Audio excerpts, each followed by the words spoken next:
I got so much motherfucking design on right now. Break it down, bring it back, make it clap. I got 3 old thoughts, new block, where that damn bitches on my line, and you know. Bismillahirrahmanirrahim. Assalamualaikum warahmatullahi wabarakatuh. Perkenalkan, saya Widya Lestari, NIM 2130 40 11 45. Saya berasal dari jurusan Perbankan Syariah semester 4D. Baiklah, saya akan membahas tentang mata kuliah hukum perbankan, di mana mengenai beberapa subjudul. Yang pertama yaitu tentang Undang-Undang Republik Indonesia Nomor 10 Tahun 1998, yaitu tentang perbankan.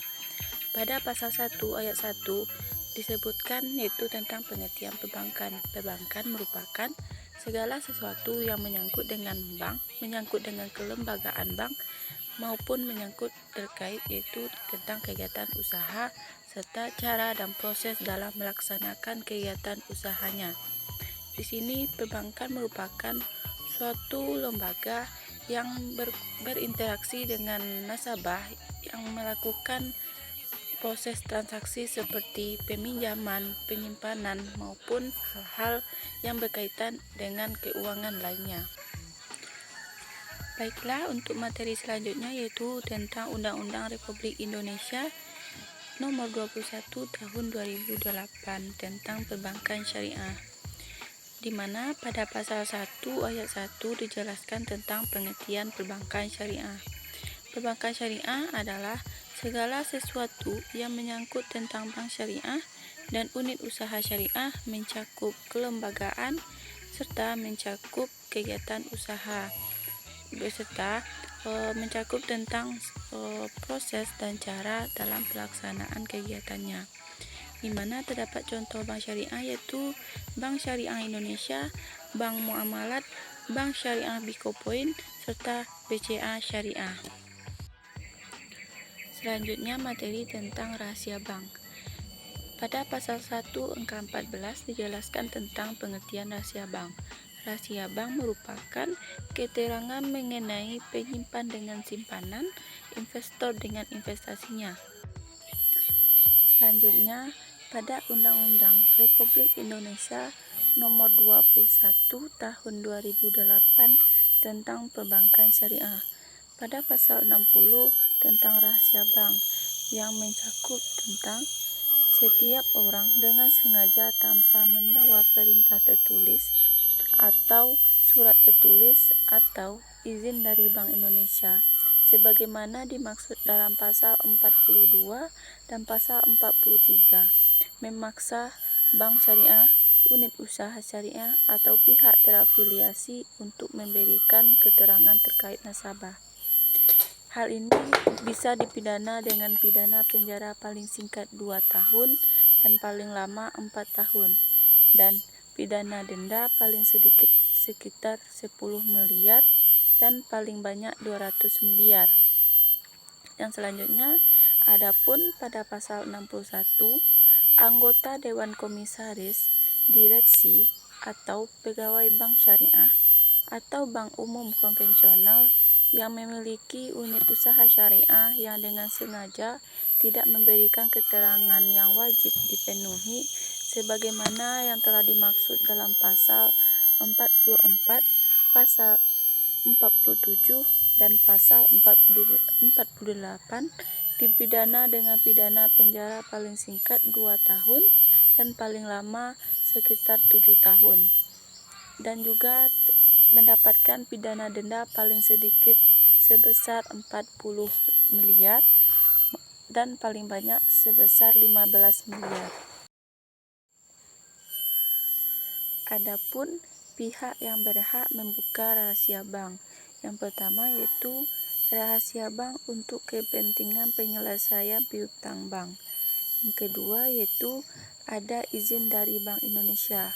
Tindak lanjut izin Bank Indonesia untuk memberikan rahasia bank kepada pihak-pihak yang bersangkutan. Pada Undang-Undang Nomor 7 Tahun 2022 mencakup keterangan pelindungan data diri nasabah. Di sini kategori rahasia bank yang pertama yaitu bersifat umum. Bersifat umum seperti data diri, nama, alamat nasabah, serta data lengkap yang berkaitan dengan nasabah. Yang kedua yaitu spesifik. Spesifik di sini seperti keterangan kesehatan maupun status tentang nasabah. Pada Undang-Undang Pasal 42 sampai 49 terdapat hal-hal pengecualian rahasia bank. Yang pertama yaitu untuk kepentingan kepajakan. Yang kedua untuk kepentingan penyelesaian piutang bank yang telah diserahkan kepada BUPLN atau Badan Urusan Piutang dan Lelang Negara. Yang ketiga untuk kepentingan peradilan dalam perkara pidana seperti pencucian uang. Yang keempat, dalam perkara perdata antara bank dengan nasabah. Yang kelima, ada ahli waris, yaitu data ahli waris ketika nasabah membuka rekening. Pada pasal 1 ayat 15 terdapat beberapa badan yang mengatur terkait rahasia bank. Yang pertama yaitu komisi. Komisi bertugas mengadakan persiapan, penyusunan, pembahasan, dan penyempurnaan rancangan undang-undang yang termasuk ke dalam ruang lingkup tugasnya. Yang kedua yaitu ada DPS atau Dewan Pengawas Syariah, yaitu seperti konsultan hukum, merupakan pihak yang memberikan jasa atau pihak yang terafiliasi. Yang ketiga ada akuntan. Akuntan bertugas sebagai mengaudit seluruh laporan keuangan yang telah dilaporkan kepada pihak akuntan tersebut. Selanjutnya materi tentang lembaga penjamin simpanan. Dalam Undang-Undang Republik Indonesia Nomor 24 Tahun 2004 tentang lembaga penjamin simpanan. Pasal 2 ayat 3 membahas tentang pengertian lembaga penjamin simpanan. LPS atau lembaga penjamin simpanan adalah suatu lembaga yang independen, transparan, dan akuntabel dalam melaksanakan tugas dan wewenangnya.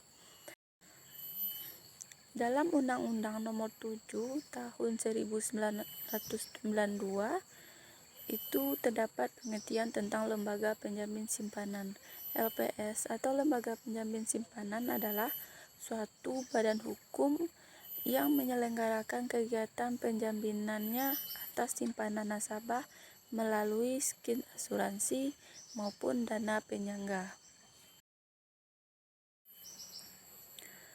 Pada pasal 4 huruf B terdapat beberapa tugas LPS atau lembaga penjamin simpanan. Yang pertama yaitu merumuskan atau menetapkan kebijakan dalam rangka turut aktif dalam memelihara stabilitas sistem perbankan.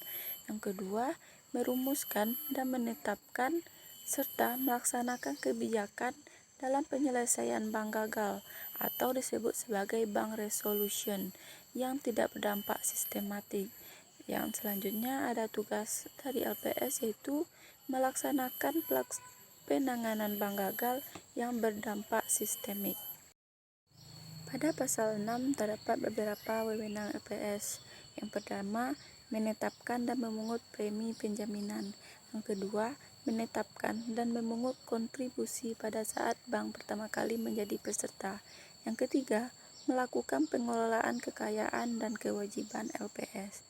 Yang keempat, mendapatkan data simpanan nasabah, data kesehatan bank, laporan keuangan bank, serta laporan hasil pemeriksaan bank sepanjang tidak melanggar kerahasiaan bank.